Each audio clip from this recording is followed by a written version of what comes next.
And when we saw him, we started screaming, JJ, JJ.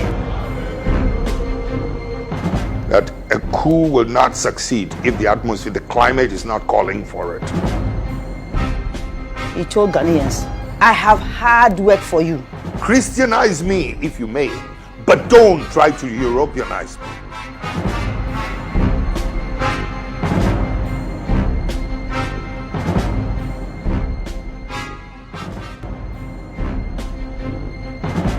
In June 1979, Ghana was at a crossroad.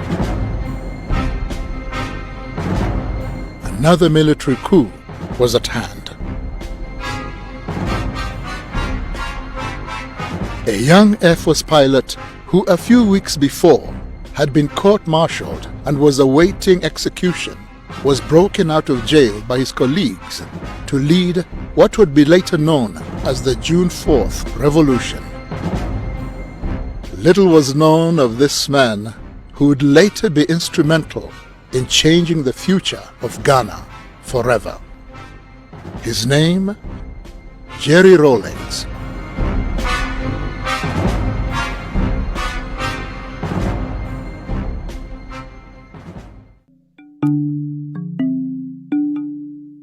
Jerry Rawlings was born in Accra, Ghana, on the 22nd of June 1947 to his mother Victoria Abok-Chui and his Scottish father James Ramsey. He attended Ghana's prestigious Achimota School. An elite school at the time, Achimota was founded on the principle of providing African students with the British model of a public education. The school boasts of an impressive alumni with Ghana's first president Kwame Nkrumah, Gambia's Sadawada Jawara, and Zimbabwe's president Robert Mugabe, all being former students at different times in the school's history. I must say that it probably was one of the finest times of my life. You know, it's Water School. It's a place to be proud of. I noticed him, yes, because he was very visible and bullied us even though we were in the same class. Not in a very bad way, but you know, bullying is bullying. And so you can't help but notice him. But I never thought that we'll come this far. By collective effort, that the nation's problems can be solved. Before his fame as a revolutionary, Jerry Rawlings was unknown to most of Ghana. In March 1968, he began his training as a pilot officer. I've wanted to fly from the age of 6. Honest. I was standing next to my mother, you know, in a compound house when the young man also in the house, you know, asked me what I'd like to be when I grew up. And I said, I'd like to be a pilot. And bang! My mother slapped me on the back. Oh, yes, yes. You'll be a doctor. You'll be a scientist.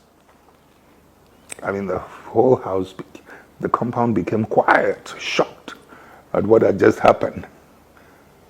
I never gave up my dream. He graduated in January 1969 and was commissioned a pilot officer. And because of his exceptional skill, he won the coveted Speedbird Trophy. The Speedbird Trophy went to Lieutenant J.J. Rawlings for being the best Air Force cadet of the flying training school. I won the Speedbird Trophy. In those days, we didn't have televisions. You know, we had what they call the newsreels in movie houses. But my mother was not interested. He earned the rank of Flight Lieutenant in April of 1978. The early years of independence in Ghana were filled with great hope for the future, with the country's first president Kwame Nkrumah's leadership set to catapult Ghana into a new era. But over the years, Nkrumah's regime became less accommodating and declared the nation a one-party state. While on a state visit to Vietnam and China in 1966, Nkrumah was deposed from power in a coup. I was at school. So how did the people around him, how did they conduct or misconduct themselves in such a way as to bring so much hatred to Dr. Kwame Nkrumah? What followed was a period of military coups, failed civilian governments that left the people dissatisfied. Widespread corruption made life difficult for the people of Ghana. This led to growing anger and resentment. Ghana then, everything was monopolized. I remember our basic food like beans and gari was only sold. I remember at that time Malata was sold by one woman. One, believe you me, one person was selling that, only one. There was no soap. Just bath and soap, there was none. Toothpaste, there was none. Nothing. No food. And we got to know that Ghana was almost just getting to a ground. But the point is that we have set the example. We have shown that we're capable of doing it. Jerry Rawlings came into the public eye when on the 28th of May 1979, Rawlings, together with 6 other soldiers, were arrested by the militia for an attempted coup d'etat on the government of General Fred Akufo. Rawlings appeared before a general court-martial charged with leading a squad of soldiers on the 15th of May 1979. I keep describing it as turning on the gas in a kitchen. That's how volatile it was. From a distance, all you needed to do was to ignite a match and throw it inside. And that's what I could have done in 79, 15th May. I was praying for the best. I also knew exactly what was going on in the country and knew that he had taken the flag for all of us. Therefore, if he had to die for his conviction, I knew he would prefer to do that. He was found guilty and awaiting execution. The trial was a public one that was meant to deter any future coups and was broadcast for all of Ghana to see and hear. They were, they were trading some things amongst themselves, the prosecution and the lawyers and whatnot, and severally and whatnot, those terms they use. So I got up and grabbed the microphone, said, I don't understand these terms and all that's going on, neither do my boys. And I'm just here, and I'm taking responsibility for everything that's happened, and to leave my men alone. But I wanted to make sure that they hear what I have to say first. He made an unforgettable speech in court and said, I am not an expert in economics, and I am not an expert in law, but I am an expert in working on an empty stomach, wondering when and where the next meal will come from. I know what it feels like going to bed with a headache for want of food in the stomach. He was an embodiment of the reaction, the disappointment, the great disappointment of the people of Ghana. Instead, the name Rawlings became the symbol of hope and deliverance for the people of Ghana. On the 4th of June of that same year, a mutiny by officers in support of his cause broke him out of jail, sparking the revolution. So what would that mean? Yao Graham was in university then and remembers the mood of the time. It was in the middle of this split national mood that J. Rawlings was arrested and reported as somebody who was planning to clean up the mess by overthrowing these people. Now it's important to understand this because he didn't say anything. The prosecution said this was what it was about. But such was the mood that people identified that actually this guy is saying exactly the way we are all feeling. So he became a hero on account of the honesty of the prosecution. 1979, I was almost 10 years. If I recollect, that June 4th, when we heard that something had happened, I think it was on the news. That's the first time you know that something is going on. They start playing Ghana national anthem. So we knew that another person had taken charge of the country. But who, they were not really sure. Some people went and spied and realized that when he alighted from the helicopter, the men picked him up. And when we saw him, we started screaming, JJ, JJ. And my dad would shake his head and say, wow, we are in trouble and our kids are hailing this man. When you consider, the difficulties, the shock effect that June 4th should have had on us, should have woken us up. And I do remember, to be quite honest, in those volatile, violent, difficult days when people were calling for let the blood flow, etc., there were some intellectuals and some diplomats who, I guess, have a better knowledge of history, who were asking me that I was exercising too much control. I was restraining it too much. Jerry Rawlings and his soldiers formed the Armed Forces Revolutionary Council, AFRC. I didn't expect to be here. Later, the AFRC carried out what Rawlings described as a house cleaning exercise. This was basically the identifying of leaders that were deemed corrupt. The leaders were either sentenced to prison for their crimes or in some cases executed by the AFRC.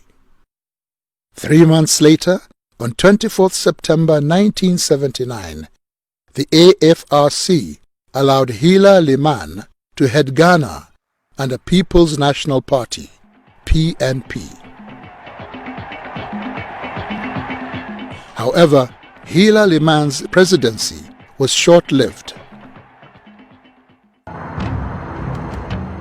On 31st December 1981, after only 2 years as president, Liman's administration was cut short when Rawlings ousted him in yet another coup, claiming that his government was taking Ghana down a road of economic ruin.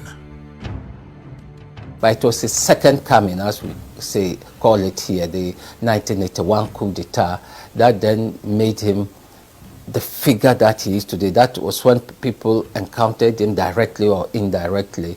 It was a fairly difficult period. The PNDC is a government that is or should be run by the people. I ended up in office not because I wanted to be chairman, to be head of state, but it was just my passion to see justice done, my love of freedom. That's what puts me always in this position, or put me in this position. Rawlings' government was called the Provisional National Defense Council, PNDC. PNDC was made up of both civilians and soldiers. The government set about to restore the nation's pride and infrastructure through hard work, determination, and mass inclusion. The politics of the country was being driven very much by ordinary people, by young people, particularly students, and a lot of the people who fanned out across the country to build a base for the PNDC. Students took months, university students took months from school to go and lift cocoa for export. The symbolism of that was very important. I belong to the generation that actually had to stop schooling, and we had to go out working to get cocoa from the farms to the ports to be exported and other things. It brought us awareness. If earlier on we thought there was a thin divide between the people and government, now that alone told us that we are the government and it's the people who make up the government, and that it is time for us to stand up for our own rights. That is what Jerry Rawlings represents for most of the people of my generation.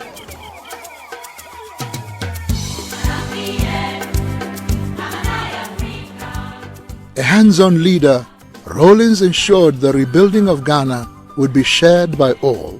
Soldier and civilian took part, with no task too big or too small.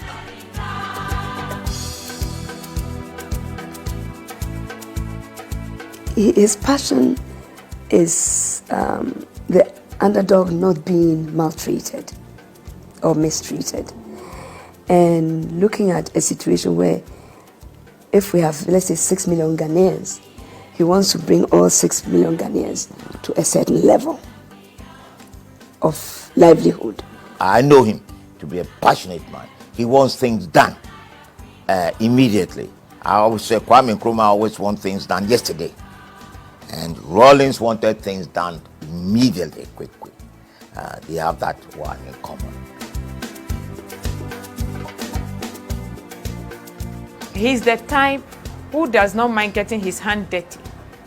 He'll be passing here and maybe we are doing a cleanup. He'll come and join us. He'll just get and come and join you. He doesn't see himself as being above people. I remember one of the pictures. He was at Ashiama, cleaning gutter, and people were standing there folding their hands and looking at him inside the gutter. Your president. The young government was beginning to change the face of Ghana, but the economic reforms challenge they faced was one that caused Rawlings' rule to change drastically. I remember in 1983, before the budget was presented, that budget devalued Ghana's currency from 2.75 cedis to the dollar to 29 cedis to the dollar. Previous governments have been overthrown for much smaller devaluations. The long-term effect of these economic policies has been to worsen inequality.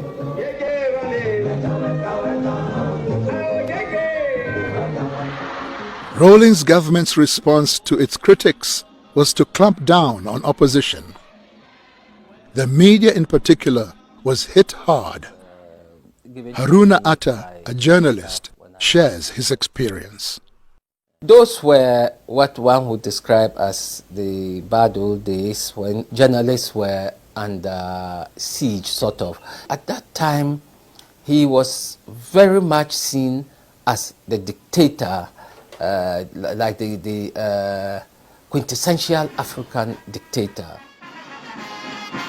Rawlings and his government had to instill measures that before would seem to be a compromise of their status quo, dealing with the West. Pope John Paul described capitalism, the capitalist economic philosophy, as the savagery of capitalism. What are you going to say about us in the so-called developing world, in Africa? Rawlings is a man of many faces. There was a time I wanted to be a priest, you know. Yeah. Charismatic. How are you? I'm going to take you together with a flower. Oh. And now, his long-time secret as an artist has been finally exposed. You may not believe it, but I'd much rather be known as an artist than as a president. Just as I would much rather probably be known for flying skill than being a president. Maybe it's because through this you can see my power of observation, my sense of precision, my striving for excellence. I don't know where you found this, but the point is I've kept quiet about this thing because I haven't done my wife's portrait yet, you know. If I'd done my wife's portrait also, I would have felt good about, you know, displaying this.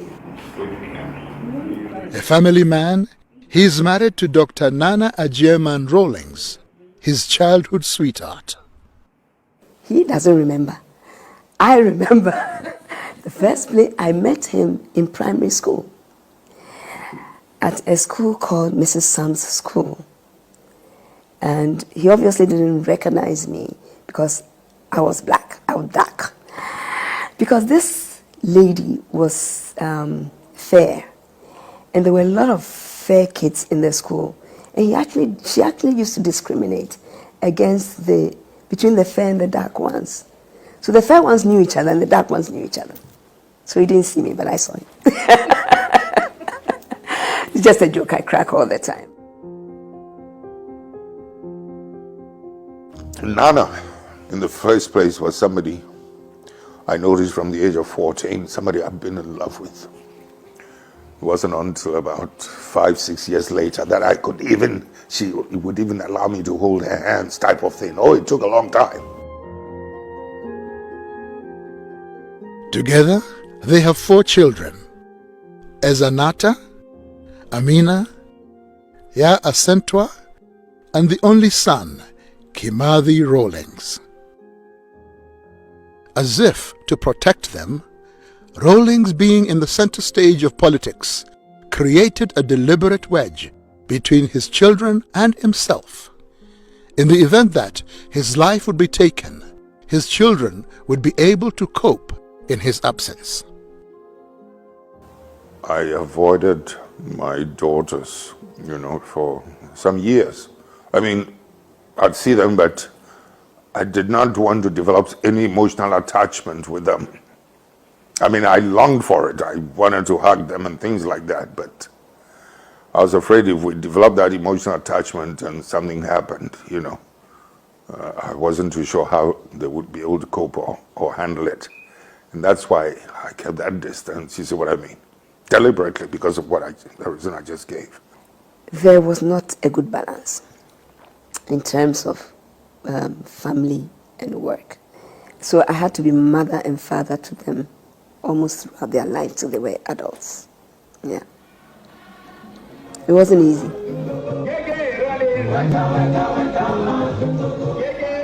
He is also famous for being stubborn.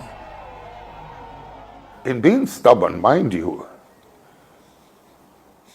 while I was in high office as chairman of the PNDC within the revolution or head of state, my stubbornness did not translate itself into stopping our people from doing something that I felt would hurt us. One would sometimes allow it in order not to break the growing confidence in our people. They sometimes needed to make a mistake. My stubbornness did not stand in the way. In the early 1990s, the African continent began to experience a new wave of political structure, the return of multi-party politics. Much like the 1960s, as country after country gained independence from colonial powers, now the people wanted more. Rawlings, always able to read the mood of the people, was quick to embrace it, changing his government from military to civilian.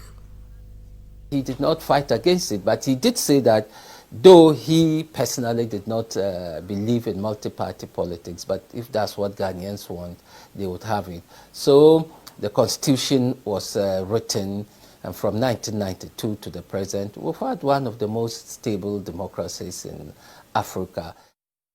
As required by the constitutional mandate, Rawlings' term of office ended in 2001 and was succeeded by John Kufuor, his main political rival. People like to make all kinds of claims about Rawlings, that he didn't want to hand over. Absolute rubbish. I will use this occasion to tell them something that they never imagined. Had we, any one of us, dared to suggest that we're going to stay on for one more day, we would have lost the complete support of the masses. Jerry Rawlings is not your typical serious military man. He can also humor a crowd. My colleague, ministers of state, honorable lecturers of the various faculties, your excellencies, distinguished ladies and gentlemen. I think I prefer the lady. I prefer the lady.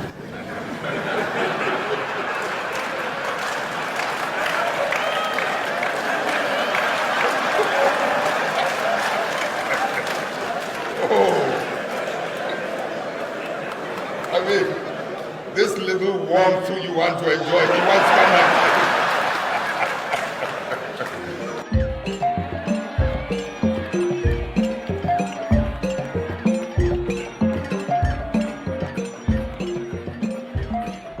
While he was president, Rawlings was able to use a grant of $50,000 from the Hunger Project cash prize he had won as seed money to sponsor the establishment of the University of Development Studies, a state-owned university, the first of its kind in the northern region of Ghana. Before UDS was cited, people who attained higher education, most of them had to travel for 2 days in order to get to school. That tells you how desperate it was for people in the north to get educated.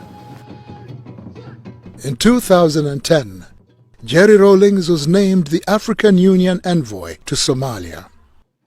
I believe the African Union has every reason to feel proud.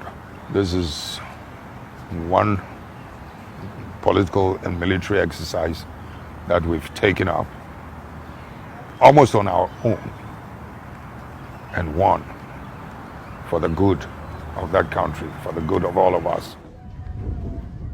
During his time as envoy, Somalia, as well as other parts of Northeast Africa, experienced a catastrophic famine that the world called an emergency. Jerry Rawlings was on the ground to see the results of the famine and was deeply moved at the sorry state of the mothers and children he met. In an interview with CNN, Rawlings shared his distressful experience. When you look at the resilience, the fortitude, the strength in these mothers, holding onto these feeble, fragile children, as sorry as you feel for them, you cannot help but also admire, their sense of courage and determination. I mean, let's do what we can. You're clearly moved by what you saw.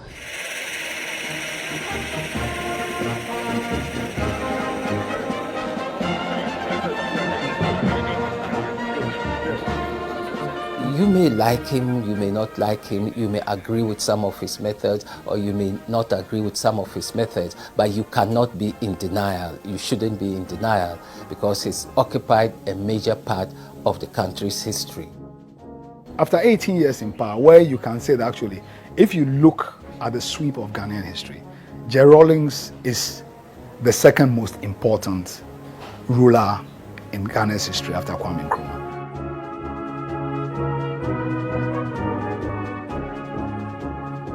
Nelson Mandela once said, "When a man has done what he considers to be his duty to his people and his country, he can rest in peace." This, perhaps, is the case of the boy who had a dream to fly, and to fly he did, but he also became president. John Jerry Rawlings, the man who came, saw, and conquered.